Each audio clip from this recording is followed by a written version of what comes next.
जयपुर में दुनिया का तीसरा सबसे बड़ा क्रिकेट स्टेडियम, निजी कंपनी और राजस्थान क्रिकेट संघ के बीच एमओयू हुआ है। स्टेडियम निर्माण के लिए कंपनी 300 करोड़ देगी। देखिए, निजी कंपनी और आरसीए के बीच एमओयू हस्ताक्षर समारोह आज होना है। डॉक्टर सीपी जोशी और आरसीए के अध्यक्ष वैभव गहलोत कार्यक्रम में मौजूद रहेंगे। यहां एमओयू पर हस्ताक्षर किए जाएंगे, ऑफिशियल किया जाएगा इस डील को। निजी कंपनी और राजस्थान क्रिकेट संघ के बीच ये डील हो रही है, जिसके तहत दुनिया का तीसरा सबसे बड़ा क्रिकेट स्टेडियम बनाया जाएगा। तो क्रिकेट प्रेमियों के लिए यह बड़ी खबर है। देखिए, जयपुर में मैचेस होते हैं, हालांकि कुछ वजहों से काफी लंबे समय तक क्रिकेट राजस्थान से दूर रहा, लेकिन जयपुर एसएमएस स्टेडियम में फिर मैचेस की शुरुआत हुई। साथ ही जोधपुर में भी एक स्टेडियम पूरी तरह लगभग तैयार है और अब जानकारी मिल रही है तीसरा सबसे बड़ा क्रिकेट स्टेडियम दुनिया का जयपुर में होगा, जिसके लिए आज एमओयू साइन होना है। और जयपुर से ही बड़ी खबर है, कांग्रेस के प्रदेश प्रभारी सुखजिंदर सिंह रंधावा प्रदेश दौरे पर आज रहेंगे। पुष्कर जाएंगे और ब्रह्मा मंदिर में दर्शन करेंगे, साथ ही पुष्कर में ही गुरुद्वारे में भी जाकर अरदास लगाएंगे। ये बड़ी खबर आपको बता रहे हैं। कांग्रेस के प्रदेश प्रभारी सुखजिंदर सिंह रंधावा प्रदेश दौरे पर आ रहे हैं, पुष्कर में ब्रह्मा मंदिर के दर्शन करेंगे और गुरुद्वारे में अरदास।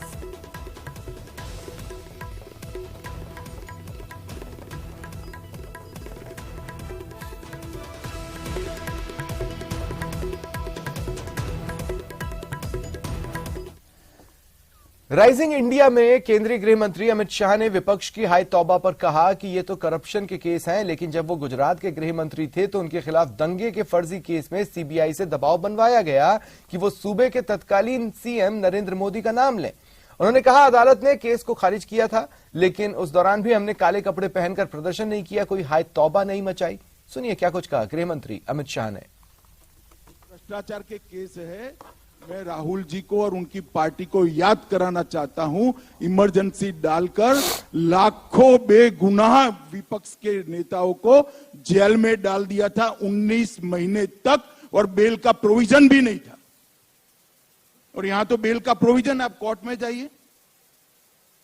मैं आपको बताता हूं दुरुपयोग कैसे होता है, मैं उसका भुक्तभोगी हूं। हमारे खिलाफ कोई भ्रष्टाचार का केस कांग्रेस ने नहीं किया था। एक एनकाउंटर हुआ था, उसमें मैं राज्य का गृह मंत्री था, मुझ पर केस कर दिया और सीबीआई ने मेरी अरेस्ट की। जी, अरेस्ट में सीबीआई के रिकॉर्ड पर आज भी टैप किया हुआ पड़ा होगा, अगर प्रामाणिकता से टैप किया तो सीबीआई के उस वक्त के अफसरों ने, और मिटा नहीं दिया कांग्रेस सरकार ने। तो 90% सवालों में यही था कि काहे को परेशान हो रहे हो, मोदी का नाम दे दो, आपको छोड़ देंगे। हमने तो काले कपड़े नहीं पहने, कोई विरोध नहीं किया जी। मोदी जी के खिलाफ एसआईटी बनाई एक राज्य के मुख्यमंत्री के, कोई करप्शन का केस नहीं था। दंगों में इन्वॉल्वमेंट का केस करा फर्जी टाइप का, जो अंत में सुप्रीम कोर्ट ने खारिज किया। हमने कोई हाई तौबा नहीं करी थी, कभी काले कपड़े पहनकर संसद को हमने जाम नहीं किया था भाई। और मैं बताता हूं नतीजा क्या आया। मुझे पकड़कर अरेस्ट किया, 90 में दिन ही बेल दे दी मुझे हाईकोर्ट ने। हाईकोर्ट ने कहा कि अरेस्ट करने के लिए पर्याप्त प्रूफ ही नहीं है, और मैंने एक्विटल की एप्लीकेशन डाली। मुंबई की अदालत ने, मुंबई में केस चला, गुजरात के बाहर ले गए, कोई आपत्ति नहीं, मुंबई में चला। वहां कोर्ट ने कहा कि राजनीतिक प्रतिशोध की भावना से सीबीआई ने राजनीतिक इशारों पर एक केस किया है, इसलिए हम अमित शाह को के खिलाफ के केस को और सारे आरोपों को खारिज करते हैं। हमने हाय तौबा नहीं की थी। न्यूज 18 के कार्यक्रम राइजिंग इंडिया के मंच पर बोलते हुए केंद्रीय गृह मंत्री अमित शाह ने राहुल गांधी की सांसदी खत्म होने के मुद्दे पर कहा कि कांग्रेस बेवजह मुद्दे पर माहौल बना रही है। क्या कांग्रेस को देश के कानून और कोर्ट पर भरोसा नहीं रहा? कोर्ट अपना काम करता है, सरकार का कोई हस्तक्षेप नहीं होता, हर चीज के लिए बीजेपी जिम्मेदार नहीं। सूरत के कोर्ट से उनका कन्विक्शन हुआ, 2 साल की सजा सुनाई गई और तुरंत ही वो डिस्क्वालीफाई भी हो गए और आप लोगों ने जरा भी देर नहीं की उनको बेघर करने में। तो इसको आप कैसे देखते हैं? क्या आपको लगता है कि इससे एक सिंपैथी का माहौल भी बन सकता है राहुल गांधी जी के लिए? देखिए राहुल जी, अगर आपने ये पूरे कानून को और सुप्रीम कोर्ट के जजमेंट को जरा स्टडी किया होता तो आप मुझे सवाल ही नहीं पूछते। मगर खैर अच्छा ही हुआ पूछ लिया, क्योंकि बहुत बड़ी भ्रांति फैलाने का प्रयास कांग्रेसी नेता कर रहे हैं। मैं आपकी चैनल के माध्यम से समग्र देश की जनता को रियलिटी बताना चाहता हूं।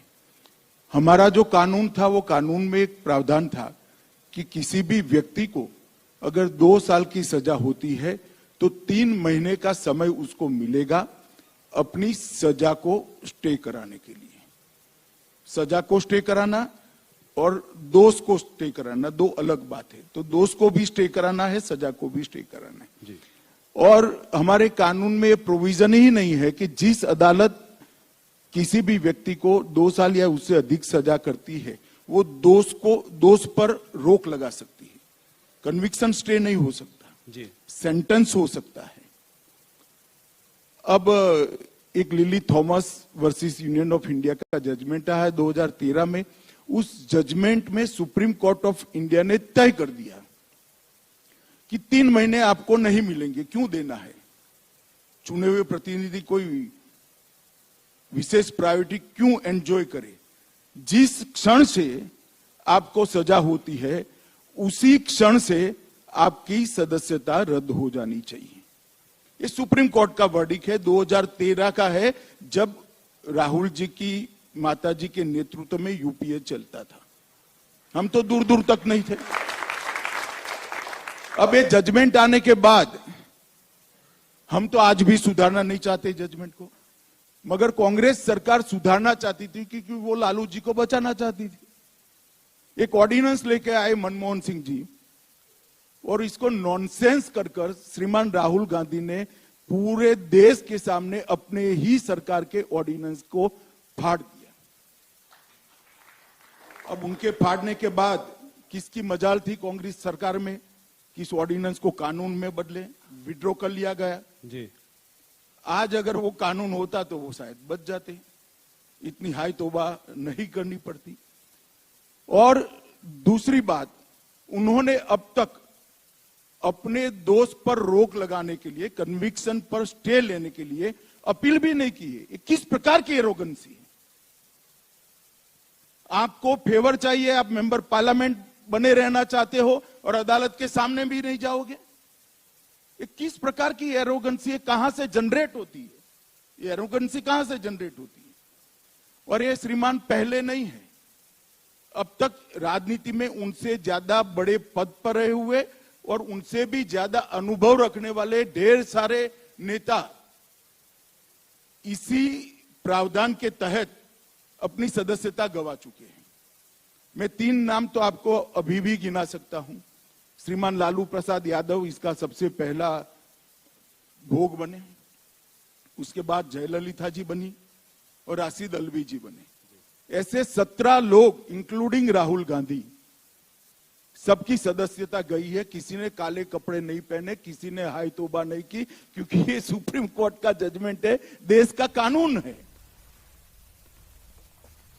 न्यूज 18 के कार्यक्रम राइजिंग इंडिया के मंच पर बोलते हुए केंद्रीय गृह मंत्री अमित शाह ने कहा कि राजस्थान में बीजेपी मजबूत है, राजस्थान में हम बड़े बहुमत से चुनाव जीतेंगे। बीजेपी में अभी चेहरे को लेकर कोई फैसला नहीं हुआ है।